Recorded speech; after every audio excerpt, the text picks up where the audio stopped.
अगर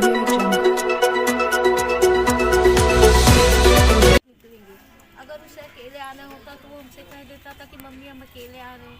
उसने साफ साफ हमने से कहा कि हम मोहित भाई के साथ मम्मी आ रहे हैं, लेकिन मोहित भाई उनके साथ नहीं आए सर। और फिर अगर एक्सीडेंट होता है, एक मोबाइल की क्या वो है, अगर एक कदम से गिरता है तो टूट जाता है। मेरे बेटे के मोबाइल में कुछ भी नहीं जो कि पुलिस की जड्डा की खास पड़ताल में मैं हूँ आपके साथ शकील सिद्दीकी। दर्शकों, आपको बता दें कि उत्तर प्रदेश की योगी सरकार जहां एक तरफ जीरो टॉलरेंस नीति का हवाला देती है, बार बार ये बयान मुख्यमंत्री की तरफ से भी आते हैं और जिला प्रशासन की तरफ से भी आते रहते हैं। लखनऊ पुलिस की कार्यशैली पर लगातार सवाल खड़े हो रहे हैं। कई ऐसी घटनाएं हुई हैं लखनऊ पुलिस की जिसमें पुलिस की पिटाई से अमन गौतम नाम के शख्स की मौत हुई। इसके बाद कई और ऐसे लोगों की पुलिस कस्टडी में मौत हुई। पुलिस जिस तरह से काम कर रही है राजधानी में, उस पर बार बार सवालिया निशान खड़े हो रहे। 5 दिसंबर की रात का मामला है और 6 दिसंबर भी लगी, क्योंकि समय था 11:30 से 12:45 के बीच का। अभिराज सोनकर नाम का एक व्यक्ति है जो डीजे का काम करता है और उसकी मुलाकात जियामो में रहने वाले मोहित नाम के एक व्यक्ति से होती है। मोहित फाइनेंस का काम करता है। मोहित ने अभिराज सोनकर से कहा कि हम तुम्हें डाला एक फाइनेंस कर देते हैं जिससे कि तुम्हारा काम सुलभ हो जाए। इस बात को मानकर अभिराज सोनकर मोहित के साथ उसका आना जाना शुरू होता है, दोस्ती हो जाती है। लेकिन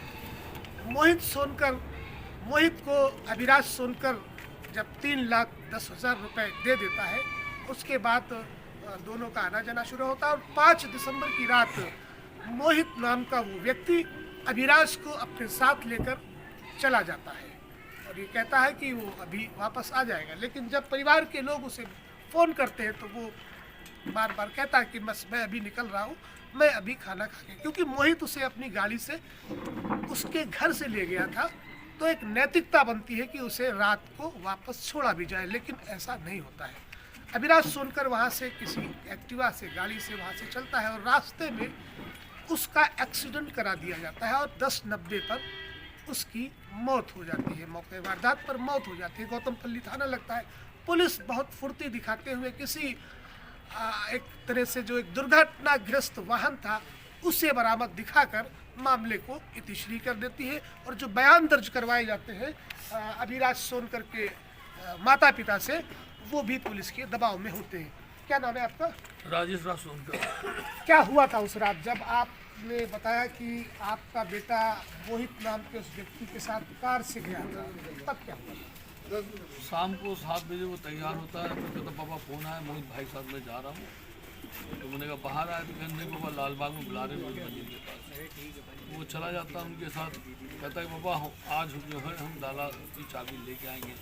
तो ऐसे वो जब भी आता था किसी अपने एक दो दोस्त पे ना सही आता, उस दिन उसको लाना था, अकेले गाड़ी में जाना था, ऐसे अपनी गाड़ी जाता ले गया था, उनकी कार से गया था, मेरे साथ चला गया। और मोहित यादव उस दिन 11:15 बजे वो अपने घर अपने लॉन से निकलते हैं, लॉन से, लेकिन अभिराज की सीधा नहीं करते कि अब तुम कैसे जाओगे इतनी रात में। तो वो हमारा पुत्र जो है अपने किसी दोस्त को बुलाता है, उससे गाड़ी लेता है, लेके यहाँ आता है, अकेला चला आ रहा था। 12:46 पे मुझको गोमती पुल से मतलब बहुत दूरी पे, मतलब गोमती मतलब अंबेडकर पार्क से बहुत आगे उसकी लोकेशन मिलती है। और उससे उसको उस फुटेज में मैंने देखा, जाके जांच कराई मैंने। और उसके बाद जो अंबेडकर पुल है गोमती नदी का अंबेडकर पुल, वहाँ पर इधर से जाने में मतलब कि आप 60% इधर चले गए, उधर से 40% लगता है।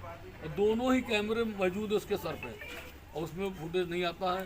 और पुलिस कहती है कि ये 2 सालों से बंद है, जिसका जो है अभी तक वो चालू नहीं हुआ। अच्छा, ये जो डाले की बात आपने बताई, 3,10,000 रुपया अभिराज सोनकर ने मोहित को दिया, तो क्या डाला उस समय उसको हैंड ओवर नहीं किया गया था? नहीं किया गया था। वो तो 3.5 लाख बताया था, पूरा पैसा देना था उसको। तो उसने कहा था कि आप हमें दे दीजिए। उस दिन बात हुई इसकी कि मतलब दे दीजिए, तो एक दिन उसकी बात हुई थी, मुझे दे दिए, मैं आपको जो 40,000 रुपये हैं फरवरी में दे दूँगा। तो उसने कहा नहीं 20,000 में और दे दो, 20,000 बाद में दे देना। अच्छा, पुलिस को आपने सूचना दी, पुलिस के द्वारा आपको सूचना मिली इस तरह का मामला हो, जैसे आपने कहा समाचार पत्रों में भी वो समाचार प्रकाशित हुआ, इस तरह की घटना हुई, तो पुलिस ने अपनी तफ्तीश में क्या बताया? क्या पुलिस ने मोहित नाम के उस व्यक्ति से कोई बयान लिया, कोई बात की? मेरे सामने कोई बात नहीं दी है। और ना पुलिस को इतना है कि वो मोहित यादव का नाम ही नहीं लिखना चाहती थी। ये कोई एक्सीडेंट पुलिस मान रही है, ये प्योर एक्सीडेंट है और उसमें मोहित का इससे क्या संबंध। तो हम उनको पूरी वास्तविकता से पूरी बात बताएं, लेकिन वो मानने को तैयार नहीं है। तो मैंने ठीक है, मैं एफआईआर नहीं लिखाऊंगा, ये मैंने एप्लीकेशन आपको दी, वापस कर दी है। तो उस पर भी देने को भी तैयार नहीं थे। तो हम लोग चलने लगे। तो उसके बाद जो है उन्होंने कहा कि ऐसा लिखो इस पर, मतलब जो भी दरोगा लोग थे, कि मोहित यादव पे संदेह है। अच्छा, तो दर्शकों आपको बता दें कि ये मामला सीधा साफ जो नज़र आ रहा है कि 3,10,000 रुपये अभिराज सोनकर से डाला, उसे देने के लिए मोहित यादव नाम के उस शख्स ने लिए और उसकी नीयत ख़राब हो गई और बहाने से उसे ले जाता है अपने साथ, ये कहकर ले जाता है कि डाले की चाबी उसे सौंप दी जाएगी। लेकिन मोहित की जो नीयत ख़राब थी उसे लेकर अभिराज सोनकर को बिल्कुल भी शक नहीं हुआ। लेकिन अभिराज सोनकर को ये भी नहीं पता था कि अगले कदम उसके साथ क्या होने वाला है। और जैसा कि देखा गया कि जिस तरह से एक्सीडेंट कराकर उसकी हत्या कर दी गई और परिवारीजनों को इस बात का जब पता चलता है और पुलिस की जो एक कार्रवाई होती है वो उस तरह से होती है कि मामले को निपटा देना है और शांत कर देना है। अभी हमारी बात हुई एडीसीपी सेंट्रल मनीषा सिंह से। मैंने भी उनसे ये जानकारी चाहिए कि जब परिवारीजनों ने संदेह के आधार पर एफआईआर में मोहित यादव का नाम दर्ज कराया तो उसका बयान लिया गया। तो एडीसीपी का कुछ जो जवाब था वो हम आपको सुनाएंगे। एडीसीपी मनीषा सिंह ने क्या कहा? उनका कहना है कि वो किसी रैली में ड्यूटी पर है, यानी कि उन्होंने मुनासिब नहीं समझा पूरे मामले को समझने के लिए या मीडिया को पूरी बात बताने के लिए, जानकारी देने के लिए। आप उनकी माता जी क्या नाम है आपका? तो क्या लगा आपको कि जब इस तरह से ये मामला हो रहा है और उसको लेकर जा रहे हैं? एक ही दिन पहले मेरे बेटे ने मुझसे कहा, मम्मी कल मोहित भाई ने बुलाया डाले की चाबी देने के लिए, आप मेरे साथ चलिएगा, आपके हाथ में चाबी दिलाई। हमने कहा ठीक है बेटा। मैंने रास्ते में भैया को फोन करा, मम्मी मोहित भाई लोग खाना खा ले, हमने खा निकलेंगे। अगर उसे अकेले आना होता तो वो हमसे कह देता था कि मम्मी हम अकेले आ रहे हैं। उसने साफ हमने से कहा कि हम मोहित भाई के साथ मम्मी आ रहे हैं, लेकिन मोहित भाई उनके साथ नहीं आए सर। और फिर अगर एक्सीडेंट होता है, एक मोबाइल की क्या वो है, अगर एक कदम से गिरता है तो टूट जाता है। मेरे बेटे के मोबाइल में कुछ भी नहीं जो कि पुलिस की। वहाँ से वो खुद अकेले निकलते हैं और मेरे बच्चे को वहाँ अब कार की चाबी लेकर, मेरे बच्चे से कार उन्हीं की थी, वो चाबी लेकर अपने सवार होकर अपने घर चले जाते हैं। मेरे बच्चे को वहीं छोड़ दिया और चाहते तो वो अपनी कार से कैंसर हॉस्पिटल जिया मऊ के पीछे रहते हैं, वो चाहते तो वो सिविल हॉस्पिटल तक छोड़ सकते थे, जो मेरा बच्चा 10 रुपये खर्चा करके अपने घर आ जाता। लेकिन उन्होंने उसको अकेले छोड़ दिया। और फिर उसने अपने ही दोस्त से गाड़ी की चाबी ली, मंगाया, चाबी लेके वो यहाँ आया और गोमती नगर से बिल्कुल किनारे कान में मफलर बांधे चला था। मैंने फुटेज देखी। लेकिन उसी बीच वो अम्बेडकर वाले पुल पे उसका एक्सीडेंट कराया था बहुत तेज़ रफ्तार से। और किसी भी न्यूज़ में पहले 6 तारीख को आया कि अभिराज सोनकर नामक युवक जो है बहुत तेज़ रफ्तार से गाड़ी ला था, ओवरटेक करने चक्कर में कार में घुस गया। और जो कार पकड़ी जाती है उसका चालक बताता है कि मैं ओवरटेक कर रहा था ऑटो को और अचानक से स्कूटी आ गई, वो मेरे से टक्कर हो गई इसकी। और मेरे बच्चे की मतलब एक्सीडेंटल ये नहीं है, ये जो है षड्यंत्र है। और मैं पुलिस से बार बार कह रहा हूँ इसकी निष्पक्ष जांच कर लीजिए। और जो मोहित यादव का उसमें है तो उसको गिरफ्तार किया। अगर किसी को नहीं ना तो आप उसको दोषी मत, अगर निर्दोष है तो उसको दोषी मत बनाइए। अगर वो दोषी है तो उसको सख्त से सख्त कार्रवाई की जाए, कठोर कारावास कराया जाए उसको। ये मेरा नौजवान बच्चा जो मेरे बुढ़ापे का सहारा था, हम मियाँ बीवी को वो 35 से 40 हज़ार रुपये कमा के देता था महीने में, जो हमारा जीवन यापन का जो पोषण का एक रास्ता था वो मुझसे छीना गया है। और इसकी जो है सज़ा उसको मिलनी चाहिए। लेकिन गौतमपल्ली थाने की मुझको कार्रवाई मेरे समझ में नहीं आ रही। मैं इसके लिए बहुत आगे जाऊंगा, चाहे मुझे कोर्ट अपनाना पड़े, मैं इस पे जो है पीछे नहीं हटूंगा। क्योंकि पुलिस का जो कार्रवाई है वो बिल्कुल ढुलमुल रवैया है।